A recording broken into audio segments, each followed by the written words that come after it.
అందరికీ నమస్కారం. ఈరోజు ప్రావిడెంట్ ఫండ్ మినిమం పెన్షన్, వృద్ధాప్య పెన్షన్ రెంటి గురించి చర్చించుకుందాం.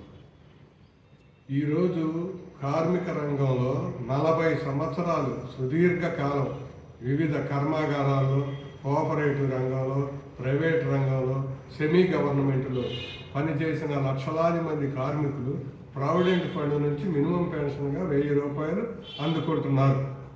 ఇది చాలా దారుణమైన విషయం. ఎందుకంటే వీరు అనేక రకాలుగా వృత్తి పన్ను కట్టారు, ఇన్కమ్ ట్యాక్స్ కట్టారు. ఇన్ని ట్యాక్సులు కట్టి అభివృద్ధిలో బ్రహ్మాండమైన అభివృద్ధి సాధించడానికి కార్మిక వర్గం కారణం. అలాంటి కార్మికులు రిటైర్ అయినాక దేన పరిస్థితుల్లో ఉన్నారు, దేనంగా బతుకుతున్నారు. వీళ్ళందరినీ పైకి తీసుకొచ్చిన రంగాలన్నింటిలో కూడా వదిలేశారు. కాబట్టి ప్రభుత్వం, ఈనాడున్న ప్రభుత్వం వీరికి సేవ చేయాలా, వీరిని బతికించాలా, వీరికి ఒక మంచి మార్గాన్ని చూపించాలని ఈ సందర్భంగా మేము కోరుకుంటాం. ఈరోజు ఆంధ్ర రాష్ట్రంలో ముఖ్యమంత్రి నారా చంద్రబాబు నాయుడు గారు, ఉప ముఖ్యమంత్రి పవన్ కళ్యాణ్ గారి నాయకత్వంలో వృద్ధులకు నెలకు 4000 పెన్షన్ ఇస్తా ఉన్నారు. అందుకు వారికి ముందుగా ధన్యవాదాలు తెలియజేస్తున్నాం, అభినందిస్తున్నాం. అంతటితోనే ఆగిపోకూడదు. మిగతా వర్గాలు, కార్మిక వర్గం దోపిడీకి గురవుతూ ఉంది. వాళ్ళని కాపాడాల్సిన బాధ్యత కూడా మీరు స్వీకరించాలని ఈ సందర్భంగా కోరుతా ఉన్నాం. ఏ విధంగా అంటే, ఒక పెన్షన్ తీసుకుంటే రెండో పెన్షన్కి అనర్హులు. అందుకని 4000 పెన్షన్ తీసుకోవడానికి అర్హత కలిగిన కార్మికులు కూడా 1000 రూపాయలు తీసుకొని మెదలకుండా ఉండాల్సిన పరిస్థితి ఈరోజు ఉంది.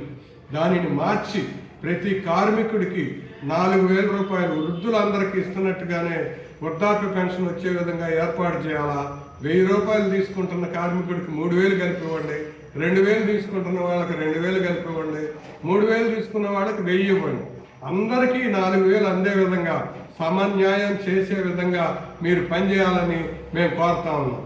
ఈ సందర్భంగా దీంట్లో ఏమైనా ఇబ్బందులు ఉంటే అన్ని కార్మిక సంఘాలని రాజకీయాలకు అతీతంగా TNTUC, AITUC, CITU, INTUC, HMS, BMS వివిధ రకాల కార్మికులు అందరినీ కూడా సమావేశపరచండి. దీనికి ఒక పరిష్కారం కనుక్కోండి. ఈ కార్మిక వర్గానికి పెన్షన్ ప్రతి కార్మికుడికి మినిమం 4000 వచ్చే విధంగా మీరు కృషి చేయాలని, దీనికి కేంద్ర ప్రభుత్వ సహకారం కూడా అవసరమైతే మీరు తీసుకోండి. ఎందుకంటే ప్రావిడెంట్ ఫండ్లో వేల కోట్ల రూపాయలు ఉన్నాయి. ఆ డబ్బంతా లెక్కలేని డబ్బులను కూడా వివిధ పారిశ్రామికవేత్తలకు అప్పులుగా ఇస్తూ ఉన్నారు. ఆ విధానం కాకుండా ప్రతి కార్మికుడికి ఈ ప్రావిడెంట్ ఫండ్ ఉపయోగపడాలా. దాంట్లో డబ్బులు చాలకపోతే ప్రభుత్వం కొంత మ్యాచింగ్ గ్రాంట్గా ఇచ్చి మీరు అందజేస్తున్న వృద్ధాప్య పెన్షన్ ప్రతి కార్మికుడికి అందే విధంగా మీరు కృషి చేయాలని చంద్రబాబు నాయుడు గారిని, పవన్ కళ్యాణ్ గారిని ఈ సందర్భంగా కార్మిక వర్గం తరఫున కోరుకుంటా ఉన్నాం. మీరు ఆ విధంగా చేస్తారని ఆశిస్తున్నా. ధన్యవాదాలు.